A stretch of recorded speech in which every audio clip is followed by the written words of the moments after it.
At listenuptv.com, we take faith conversations one step deeper.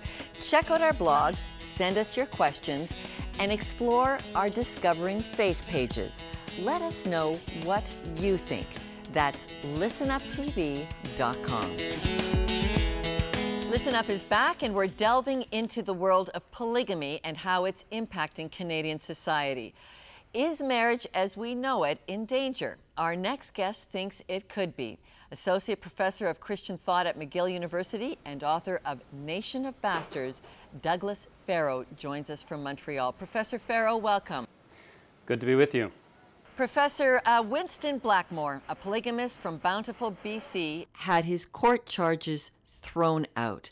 How precedent-setting is this case? Well, I think it could be a very, very important precedent. We're not sure really what will happen then. Yes, that's right. You see, Christendom and Western societies generally opted for a monogamous understanding of marriage because polygamy, which was and still is in other parts of the world quite common, didn't measure up to the Christian ideal of marriage.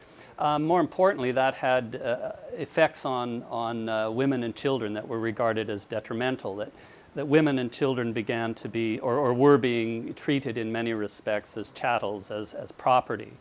Monogamous marriage was meant to bond fathers more closely to their spouse, obviously, and also to their children, and to create a kind of society in which people were respected within an intimate community rather than marshaled according to the interests of the patriarch. But once we changed the definition of marriage to make it merely a union of two persons without respect to procreation, to intergenerational interests, children, etc., we removed from that institution for legal purposes and also for cultural purposes any reference to the welfare of children, really. That now becomes a matter more for the state than the family. And so to say no again to polygamy, or to reaffirm our rejection of polygamy, is much more difficult under the new notion of marriage. Okay, let's talk about the care of Canada's children in this, because the reason we speak out against polygamy is because of the victimization of women and children. How do we protect the interests of children in this then? I honestly don't know. I fear that with the redefinition of marriage that we already have, and the removal of children from the purview of marriage as a legal institution, the state more and more is taking responsibility for the welfare of children. The state is telling us how children must be educated, even if they're educated in their own homes rather than in a public school. The state is taking responsibility where parents once took responsibility. And I worry about what that does to our political freedoms. But I also worry about what it does to the welfare of children, because I just frankly don't think the state is capable of looking after children on the level that matters most to children. What should Canadians do as this discussion starts? Is there any way to stop polygamy in Canada? There will be some forces obviously opposing the move towards legalized polygamy. Some of those, ironically, will be the same forces that promoted the change in definition of marriage.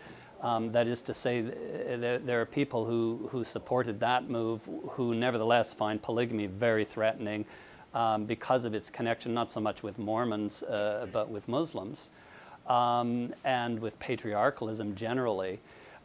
So they will probably weigh in against it, but as I say, the logic is kind of muddled, and I don't know how the court is going to be able to you know, fix a clear line or a clear thread of argument through this.